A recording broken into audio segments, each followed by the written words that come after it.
les autorités légales de notre gouvernement, les chartes des compagnies pharmaceutiques, les taxes, les permis de construction, les permis de conduire, etc. Il y a des centaines, voire des milliers de stipulations, régulations et limites à nos libertés. Et parmi celles que nous venons juste de mentionner, combien en avez-vous recherché pour voir si elles s'appliquaient à vous ou pas? Voyons à quelle forme de loi nous nous plions. Une fausse idée commune parmi la population est que les règles et régulations tombent tous sous une même catégorie, la loi. Mais il y a plusieurs autres formes de loi auxquelles les gens se plient sans réaliser qu'elles ne s'appliquent pas à eux. Une autre fausse idée est que la Constitution de la nation nous donne des droits. La Constitution ne fait rien de plus que de dicter des droits que nous avons déjà. Nous sommes nés avec des droits indéniables accordés par notre Créateur. Ils ne nous sont pas donnés et ne peuvent pas être rendus. Tout ce que vous pouvez faire avec un droit, c'est de choisir de l'exercer ou non. La loi d'admiralité maritime, ou le droit maritime, est mieux connu sous le nom de le droit de la mer, et puis a été remplacé par la loi civile. Elle ne s'applique qu'à ceux qui s'y engagent de plein gré par contrat. La définition du droit maritime, c'est un groupe de lois privées internationales qui gouvernent les relations entre entités privées qui opèrent un bateau sur l'océan. Voyons voir comment et pourquoi une forme de loi qui a été façonnée pour gouverner les corporations, les affaires et les bateaux a imposé ses règles sur des êtres humains naturels. Tout ça est performé par la magie des mots. Une simple perversion linguistique a rendu possible de convaincre les peuples partout dans le monde que ces lois alternatives s'appliquaient à eux. Une des croyances prédominantes dans notre culture moderne est que les licences, permis, enregistrements et d'autres formes de documentation sont requises pour opérer des véhicules moteurs, utiliser les routes, construire des structures et établissements et de s'engager dans une entreprise libre, et beaucoup plus. Malheureusement, ces croyances sont basées sur très peu ou pas d'investigation du tout et sont fausses. La structure des croyances est perpétuée par le droit maritime.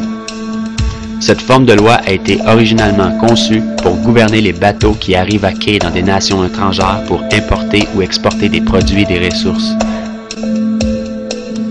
Elle s'occupe de transactions bancaires et marchandes, pas des affaires civiles.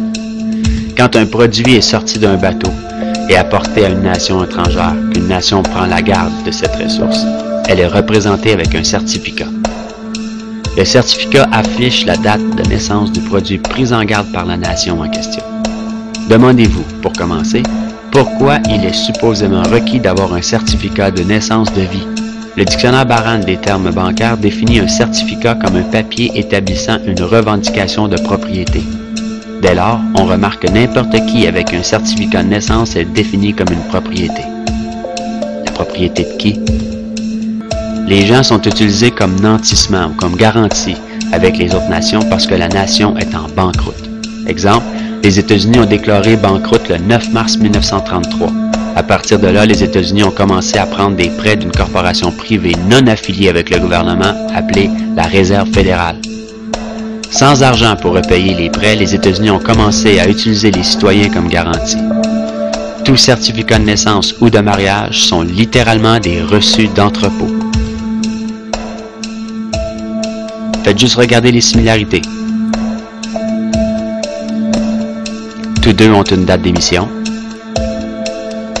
un numéro de série, un numéro d'enregistrement ou numéro de reçu, une description du produit et un informant autorisé pour notifier l'agence gouvernementale appropriée. Malgré toutes ces informations facilement accessibles, la majorité des gens sont ignorants de leurs implications dans le droit maritime. C'est rendu possible par la manipulation linguistique. Le droit maritime a changé la signification du mot « personne » d'une personne naturelle vivante à une corporation. Permis de conduire, enregistrement de véhicules, formulaire d'assurance auto, permis de construction, permis de port d'armes, permis de travail, formulaire d'impôt, certificat de naissance et de décès, et plusieurs autres formes de documents qui ont déjà été crus comme absolument nécessaires ne s'appliquent qu'à une personne ou une corporation sur signature de ce même document légal. Vous diminuez indirectement vos droits sous la Constitution et rabaissez votre statut à celui d'une corporation qui est créée avec exactement le même nom que vous.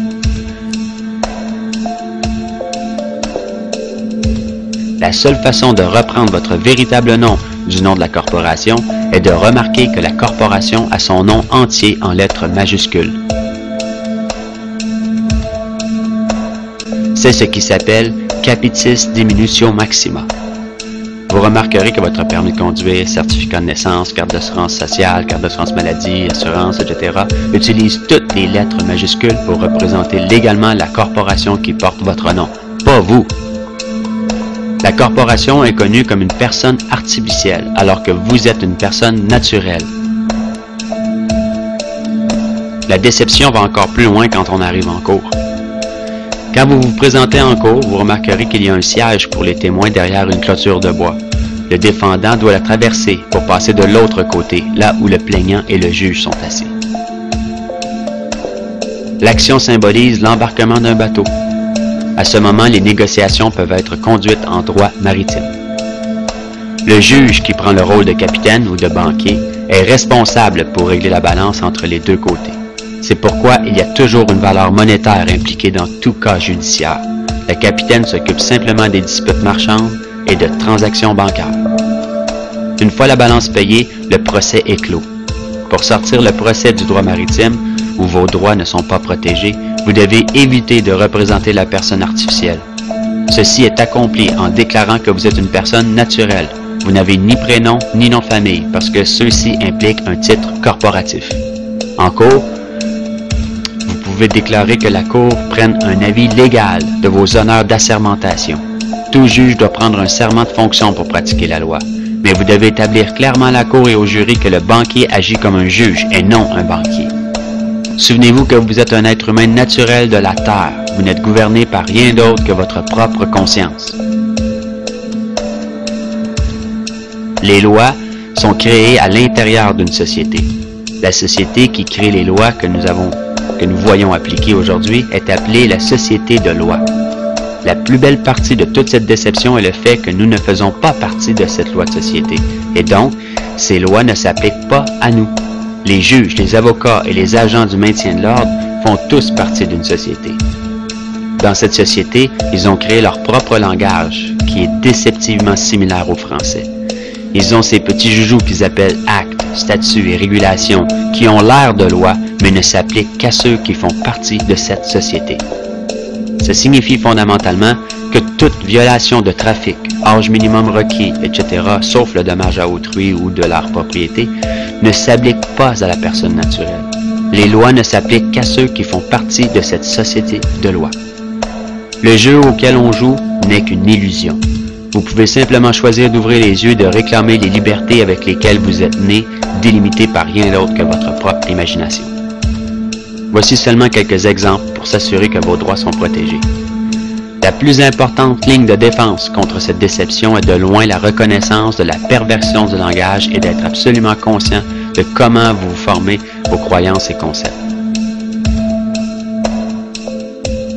En religion et en politique, les gens prennent à peu près toujours sans recherche leurs croyances et leurs convictions en deuxième main des autorités, qui n'ont pas eux-mêmes examiné la question en cours, mais qui les ont pris en deuxième main d'un autre non-rechercheur dont les opinions à propos de ceux-ci ne valent pas un sou noir.